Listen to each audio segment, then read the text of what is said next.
The Autobiography of Madame Guyon by Jeanne Guyon, Volume 1, Chapter 25. The first religious person that God made use of to draw me to Himself, to whom, according to His desire, I had written from time to time, wrote to me in the depth of my distress, desiring me to write to him no more, signifying his disapprobation of what came from me, and that I displeased God greatly.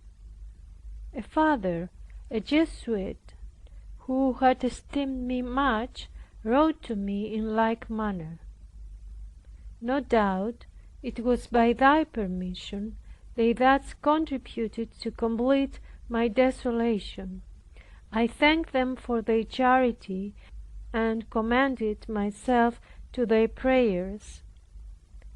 It was then so indifferent to me to be decried of everybody, even of the greatest saints, that it added but little to my pain.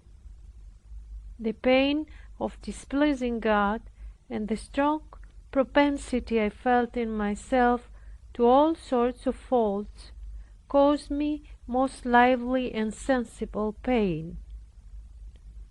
I had been accustomed from the beginning to dryness and privation. I even prefer it to the state of abounding, because I knew that I must seek God above all. I had even at the first beginnings an instinct of my inmost soul to pass over every manner of thing whatsoever, to leave the gifts, to run after the giver. But at this time my spirit and senses were in such a manner struck by thy permission, O my Lord, who wert pleased to destroy me without mercy, that the farther I went, the more everything appeared to me a sin. Even crosses appeared to me no more crosses, but real faults. I thought I drew them all on myself by my imprudent words and actions. I was like those who, looking through a color glass, behold everything of the same color with which it is stained. Had I been able to perform my exterior acts as formerly, or penances for my evil, it would have relieved me. I was forbidden to do the latter. Besides, I grew so timorous, and felt in myself such a weakness, as made it appear impossible for me to do them. I looked on them with horror. I found myself now so weak and incapable of anything of the kind. I omit many things, both of providences of the Lord in my favor, and of rugged paths through which I was obliged to pass. But as I have only one general view, I leave them in the knowledge of the Lord only. Afterward, being forsaken of my director, the coldness toward me which I remarked in the persons conducted by him gave me no more trouble. Nor, indeed, the estrangement of all the creatures, on account of my inward humiliation. My brother also joined with those who exclaimed against me, even though he had never seen them before. I believe it was the Lord who conducted things in this way, for my brother has worth, and undoubtedly thought he did well in acting thus. I was obliged to go about some business to a town where some near relations of my mother-in-law lived. How did I find things changed there! When I was there before, They entertained me in a most elegant and obliging manner, regaling me from house to house with emulation. Now they treated me with the utmost contempt, saying they did it to revenge what I made their relations suffer. As I saw the thing went so far, that notwithstanding all my care and endeavors to please her, I had not been able to succeed. I resolved to come to an explanation with her. I told her that there was a current report that I treated her ill, though I made it my study to give her every mark of my esteem. If the report were true, I desired her to allow me to remove from her, for that I would not choose to stay to give her pain, but only with a quite contrary view. She answered very coldly that I might do what I would, for she had not spoken about it, but was resolved to live apart from me.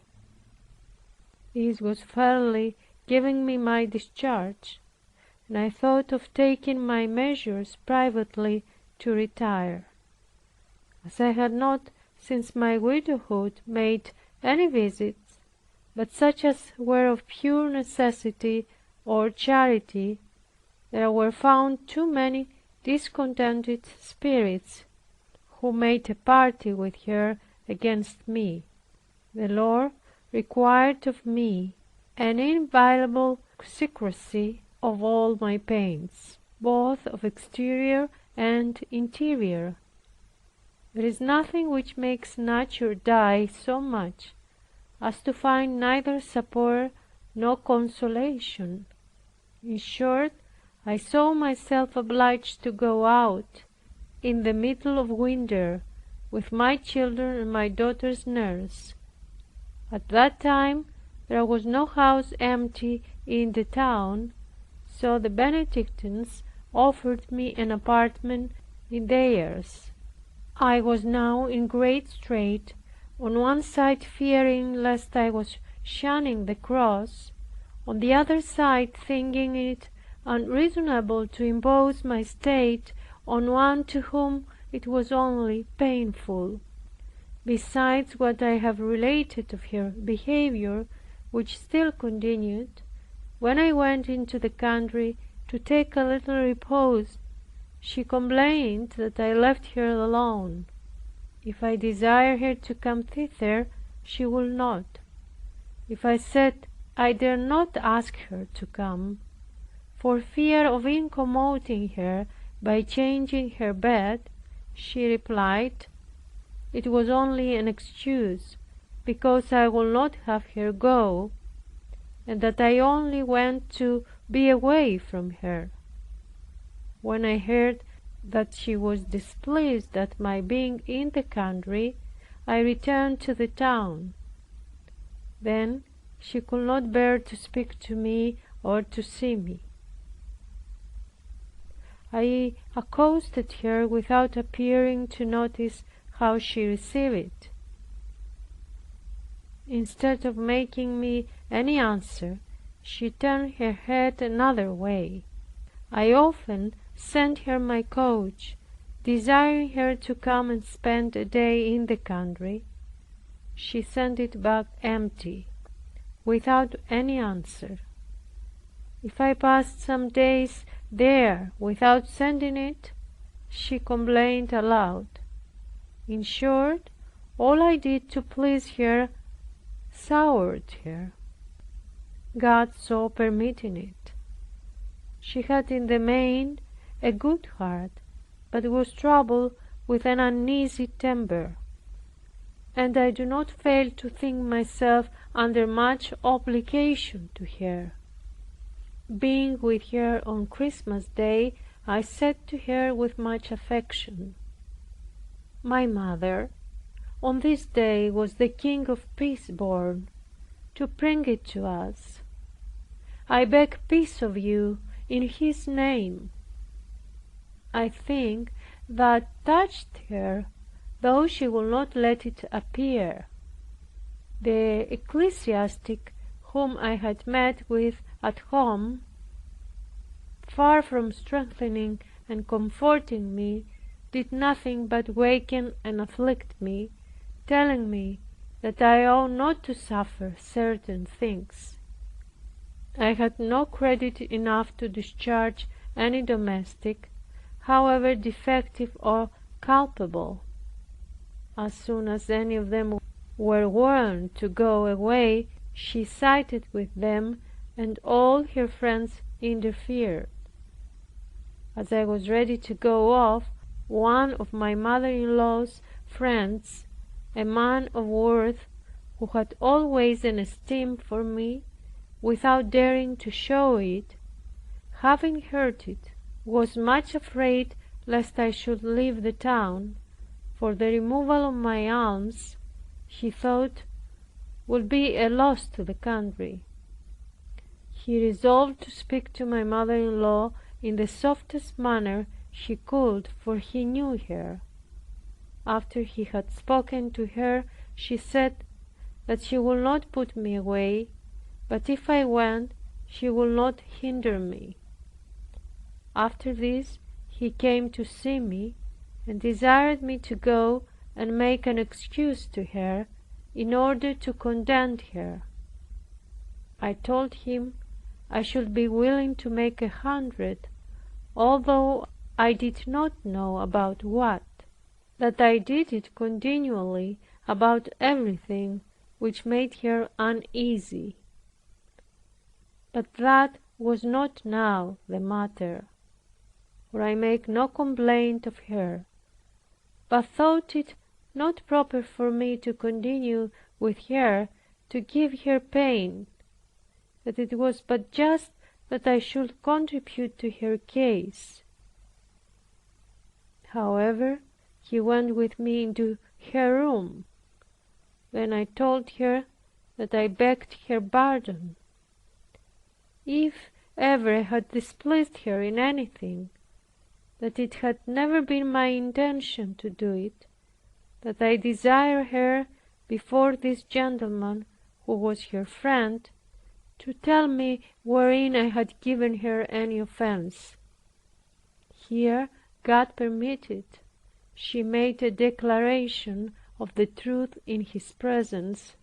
She said she was not a person to suffer herself to be offended, that she had no other complaint against me, but that I did not love her, and that I wished her dead. I answered her that these thoughts were far from my heart, so far from it, that I should be glad, by my best care and attendance on her, to prolong her days; that my affection was real, but that she never would be persuaded to believe it. Whatever testimonies I could give, so long as he hearkened to people who spoke to her against me; that she had with her a maid, who, far from showing me any respect, treated me ill, so far as to push me when she wanted to pass by. She had done it at church, making me give way to her with as much violence as contempt; several times also in my room, grating me with her words; that I had never complained of it, because such a temper might one day give her trouble. She took the girl's part. Nevertheless, we embraced, and it was left so. Soon after, when I was in the country, this maid, having me no more to vent her chagrins on, behaved in such a manner to my mother-in-law that she could not bear it. She immediately put her out of doors. I must say here on my mother-in-law's behalf that she had both sense and virtue, and except certain faults, which persons who do not practice prayer are liable to, she had good qualities. Perhaps I caused crosses to her without intending it, and she to me without knowing it. I hope what I write will not be seen by any who may be offended with it, or who may not be in a condition to see these matters in God. That gentleman who had used me so ill for breaking off my acquaintance with him among his penitents, had one who, for affairs which befell her husband, was obliged to quit the country. He himself was accused of the same things which he had so liberally and unjustly accused me, and even things much worse, and with more noise and outcry. Though I well knew all this, God granted me the favor never to make his downfall the subject of my discourse. On the contrary, when any spoke to me of it, I pitied him, and said what I could in mitigation of his case. And God governed my heart so well that it never offered to go into any vain joy at seeing him overtaken and oppressed with those kind of evils which he had been so assiduous in endeavoring to bring upon me. Though I knew that my mother-in-law was informed of it all, I never spoke to her about it, or about the sad confusions he had caused in a certain family. End of chapter 25, volume 1.